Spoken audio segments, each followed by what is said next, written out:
Inspector, RS nursing home లో ఎవరో డాక్టర్ని హత్య చేయబోయారట. ఎస్ సార్, అతను అరెస్ట్ చేసి తీసుకొచ్చాం. పిలిపించు.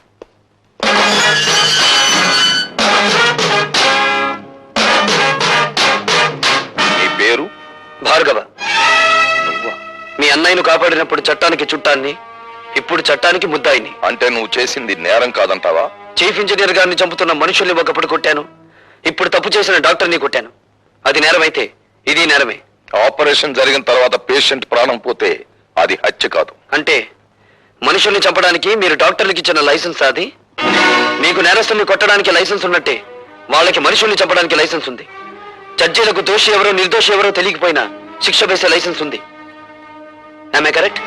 You are talking something nonsense. ప్రశ్నించడం ప్రజాస్వామ్యంలో ప్రథమ హక్కు, dear police officer. Of course. కానీ మూర్ఖంగా ప్రశ్నించడం ప్రజాస్వామ్యం కాదు. నీ తల్లిని డాక్టరే హత్య చేశాడనడానికి నిదర్శనం ఏమిటి? అందుకు సాక్షులు ఎవరు? నేనే. బేబీ, క్షమించండి డీసీపీ గారు, ఇది పోలీస్ స్టేషన్. నేను సాక్షిని, మీరు పోలీస్ ఆఫీసర్, అంతే. All right. ఇంతకీ ఏమిటి మీరు చెప్పే సాక్ష్యం? చెప్పే సాక్ష్యం కాదు, తెచ్చిన సాక్ష్యం. ఇదిగోండి కత్తిర. భార్గవ తల్లిగారికి ఆపరేషన్ చేసిన డాక్టర్ ఆమె కడుపులో వదిలేసిన కత్తిర చూడండి. అందువల్లే ఆవిడ ప్రాణాలు పోయాయి. ఆవిడ దహన సంస్కారాలు అయిపోయిన తర్వాత అందులో దొరికింది. అందుకు నేను సాక్షి. ఇప్పుడు చెప్పండి ప్రతాపరావు గారు, ఒక డాక్టర్ తన నిర్లక్ష్యం మూలంగా మా అమ్మను చంపడం నేరం కాదా? ఏమిటలా తెల్లబోయి చూస్తున్నారు? ఇంకా నన్ను ఏ సెక్షన్ ప్రకారం ఇక్కడ అరెస్ట్ చేసి ఉంచవచ్చునని ఆలోచిస్తున్నారా? ఒక పోలీస్ అధికారి మీద తిరగబడి మాట్లాడినందుకు సెక్షన్ 321 ప్రకారం ఇక్కడ అరెస్ట్ చేసి ఉంచవచ్చు. లేదు, తల్లిని చంపిన డాక్టర్ని హత్య చేయబోవడం నేరమేనని సెక్షన్ 306 ప్రకారం ఇక్కడే ఉంచవచ్చు. ఇన్స్పెక్టర్, భార్గవ్ మీద ఫైల్ చేసిన ఎఫ్ఐఆర్ తీసుకురా.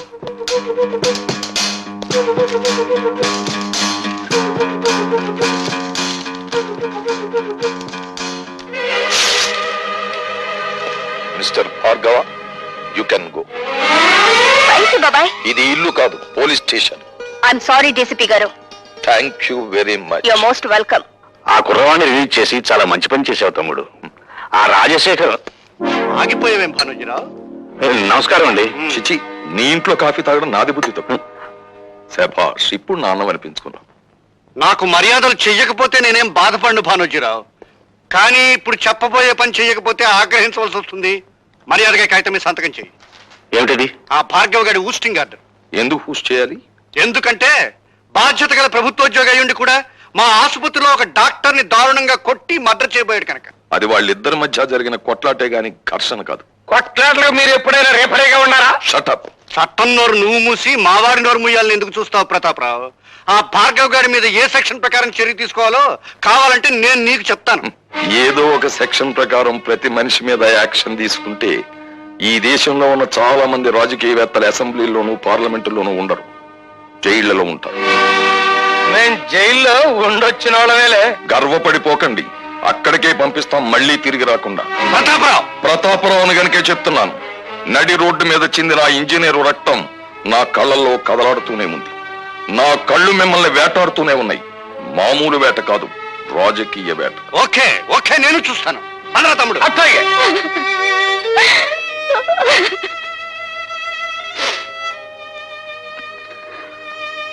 భార్గవ, మేము వెళ్తాం రా.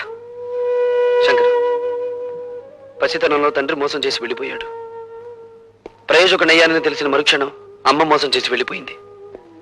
ఇక నన్ను ఒంటరివాణ్ణి చేసి మీరు కూడా వెళ్ళిపోతారా? వెళ్ళిపోండిరా, వెళ్ళిపోండి.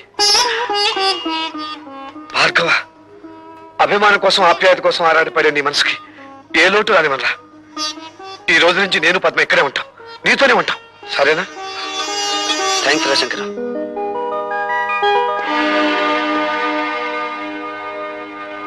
Good morning everybody. Good morning sir. ఆగండి సార్, అక్కడే ఉండండి సార్. ఇంత అదృష్టవంతమైన మీకు ఈ దండ వేయకుండా అడుగు ఒక్క స్టెప్ కూడా ముందుకు వేయనివ్వను. అతను తెల్ల పూల దండ తీసుకొచ్చాడు, నేను గులాబీ పూల దండ తీసుకొచ్చాను. ఇది వేయించుకోవాలి అదృష్టవంతులు గారు. సారీ, ఆ కుర్చీలో కూర్చోబోయే మనిషి మహర్జాతకుడు అని మీరు అనుకుంటున్నారేమో, కానీ ఆ సీట్ ఖరీదేమిటో తెలుసా? ఇంత అని చెప్పడానికి వీల్లేనంత ఖరీదైంది. కొన్ని లక్షలు. మీరు అనండి చాలు, 50-50 బేసిస్ లో లాగించేద్దాం. ఇదేమీ డ్రై ఏరియా కాదు సార్, ఇక్కడ లంచాల పంటలు బాగా పండుతాయి. Believe me. Shut up. ఈ ఉద్యోగాన్ని నా తల్లి ప్రాణాన్ని పణంగా పెట్టి సంపాదించుకున్నాను. థ్యాంక్స్ అండి. ఎందుకు? సరిగ్గా నా టేబుల్ ముందు నుంచి నడిచి వెళ్ళేటప్పుడు అందరికీ పెన్నులు, పెన్సిళ్ళు, ఫైళ్లు జారి పడుతుంటాయి. నీకేం జారి పడలేదు.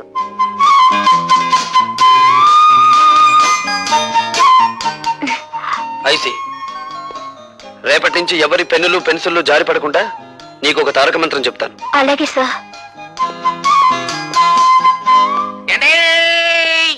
ఆగండి బాబు, ఆగండి. కోడి కూసినప్పుడు లెగిసి కట్టెత్తనే ఉన్నా ఈ దండ మీరొక్కసారి వంగుంటే ఈ దండ వేసుకుంటా. మీరే వంగుని ఆ దండ మీరే వేసుకుని డబ్బు కట్టుకుంటూ ఊరి మీద పడి ఊరేగండి. ఏదైనా గిట్టుబాటు అవుతుంది. అండి ఎవరినింటే నిజం అనుకుంటారు, ఈ దండ వేయించుకోండి బాబు, లేకపోతే గుండె ఆగిపోద్ది. ఆగిపోనివ్వండి, దేశానికి ఏ నష్టం రాదు. అయ్యో బాబోయ్, మళ్ళీ త్రిల్లే. రే బచ్చా, నువ్వు తగులుకో. అచ్చా, మీరు ఈ ఫైల్ మీద సంతకం ఎట్లేదు అనుకోండి, మా అయ్య కళ్ళు దాసి మిమ్మల్ని కళ్ళు కుండలో కలుపు తాగేస్తాడు. జం జమా సత్యం జనాకే. ధన్ ధన ధన్ ఫట్ ఫటాకే. ఇదేం బాగాలేదండి. మీరు ఈ దండ ఎంచుకుని మర్యాదగా ఫైల్ మీద సంతకం పెట్టకపోతే థ్రిల్ అయిపోద్ది. ఆ తర్వాత మినిస్టర్ గారి ముందు మీరు చేతులు కట్టుకుని నిలబడాలా. ఏడ్చాలో వెళ్ళు. ఏంటి ఇంకా థ్రిల్లే? సరే, ఎంతకింత థ్రిల్ నేను ఇస్తా. వెళ్ళు. చూడు బాబు, నువ్వు ఇప్పుడు కూర్చున్న ఏ సీటు గత 10 ఏళ్లుగా మాది. ధర్మమో ఆపధర్మమో నువ్వు ఇప్పుడు ఆ సీట్లోకి వచ్చావు. నేను ఆ సీట్లోకి వచ్చింది నీతిగా నిజాయితీగా ఉద్యోగం చేయడానికి మంత్రి గారు. మేము కూడా నీతిగా నిజాయితీగా ఉండబట్టే మంత్రి పదవిలో ఉంటున్నామయ్యా. కావచ్చు, మీరుండేది 5 ఏళ్ళు, మేముండేది 33 ఏళ్ళు. ఎవడీడో బ్యాటరీ మంచి ఛార్జింగ్ లో ఉంది.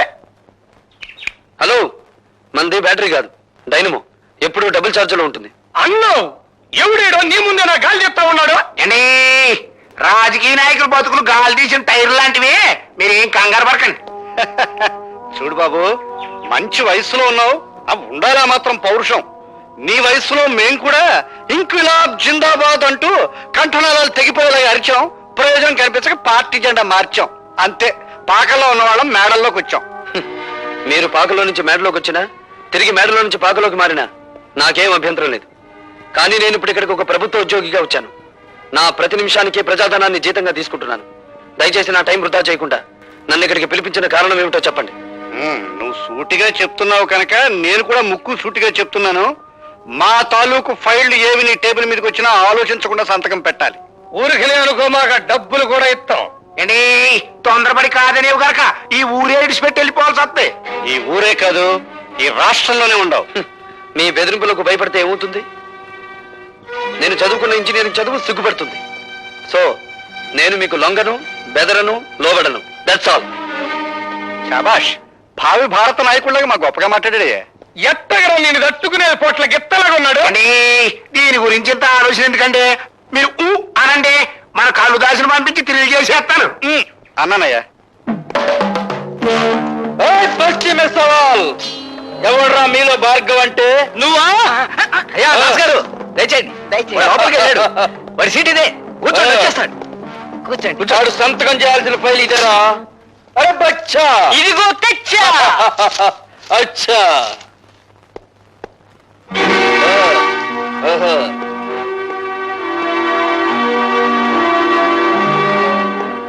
ఎవడరా నువ్వు? అరే బచ్చా. అచ్చా, నే చెబుతానైనా. ఈయన మా నాయన, పేరు కళ్ళుదాసు. శాంతంగా ఉంటే కొండల కొండలు కళ్ళు తాగుతాడు, కోపం వస్తే పీపాలకు పీపాలు రగతం తాగుతాడు. రై, ముందా కుర్చీలోంచి ఏయ్, జం జమా సత్యం చినాకే. ధన్ ధన ధన్ ఫట్ ఫటాకే. నా కొడుకునే కొడతావురా? నోరు జారితే నిన్ను కొడతాను. పనుండొచ్చాను గనక నిన్ను వదిలిపెడుతున్నాను. ఈ ఫైల్ మీద సంతకం పెట్టు. ఇంకో క్షణంలో నువ్వు ఇక్కడి నుంచి వెళ్ళకపోతే ఈ ఫైల్ మీద కాదు, నీ కీళ్ల మీద పెడతాను సంతకం.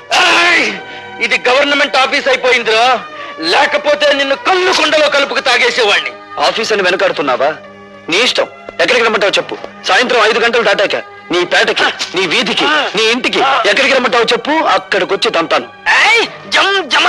ఫస్ట్ ఫటాకే. సాయంత్రం కొండ దగ్గరకు వచ్చి మన ఆయనతో కలవాడు, అప్పుడు చేద్దాం. ఇప్పుడు ఈ గుండె పగిలినట్టే నీ బాబు పట్టుకొని పగులుతుంది. వెళ్ళండి. హలో. హాయ్ భార్గవ. హాయ్. సాయంత్రం 5 గంటలకి మనం పార్క్ లో కలుసుకోబోతున్నాం. సారీ, ఇప్పుడే ఒక రౌడీకి అపాయింట్మెంట్ ఇచ్చాను. సాయంత్రం 5 గంటలకి ఊరి బయట కొండల మధ్య కొట్టుకుందామని. జోకా? కాదు, నిజం.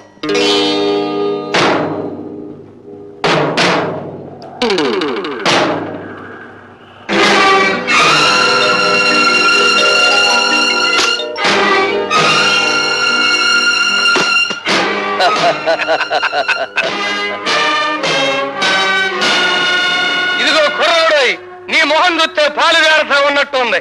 పల్నాటి యుద్ధంలో బాలచంద్రుడిలాగా, పద్మవ్యూహంలో అభిమన్యుడిలాగా నిన్ను చంపడం నాకు ఇష్టం లేదు. మర్యాదగా ఫైల్ మీద సంతకం పెట్టి ఆ డబ్బు తీసుకో. సంతకం పెడతాను, ఫైల్ మీద కాదు, మీ లైఫ్ మీద. ఓయ్, నన్ను రెచ్చగొట్టులాగా మన బ్యాటరీ ఛార్జింగ్ అయిపోతా ఉంది. అయితే నీ బ్యాటరీని డౌన్ చేయమంటావా?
ఈ కబుర్ నువ్వు మన్నయ్యతో చెప్పు, నేను నిన్ను అక్కడికి తీసుకెళ్తాం.